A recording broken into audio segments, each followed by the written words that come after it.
Voter list এটা বুথের কর্মীদের করতে হবে। জেলা সভাপতিরা ইমিডিয়েট দায়িত্ব নিয়ে বুথের কর্মীদের নামান। ইলেকশন ছাড়া যারা তাদের ডাকেন না, এটা তাদের অপদার্থতা।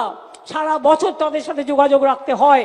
আমি খবর নেব কারা এই কাজটা করলেন ঠিক মতো আর কারা করলেন না। যারা করবেন না আমি 10 দিন সময় দিচ্ছি, ডিটেলস তথ্য বের করে অনলাইনের এগুলো কাটবেন। কারণ ফিল্ড সার্ভে অনলাইন তখনই অ্যালাউ হতে পারে ফিল্ড সার্ভে করে যদি দেখা হয় যে ফিজিক্যালি তার প্রেজেন্স আছে, শারীরিকভাবে সে বাংলায় উপস্থিত। এটা মাথায় রাখবেন। অনলাইন বলে এ নয় দিল্লির ভোটার এসে বাংলায় ঢুকবে, হরিয়ানার ভোটার ঢুকবে, রাজস্থানের ভোটার ঢুকবে, আর ইলেকশন কমিশন ঘাড়ের ওপর অফিসার চাপিয়ে দেবে, নিজের ইচ্ছে মতো যা ইচ্ছে তাই করবে। মনে রাখবেন, আমরা 26 দিন অনশন করতে পারলে ইলেকশন কমিশনকেও গণতন্ত্র ফিরিয়ে দেওয়ার দাবিতে আমরা কিন্তু ওখানে ধর্ণা দিনের পর দিন দিতে পারি।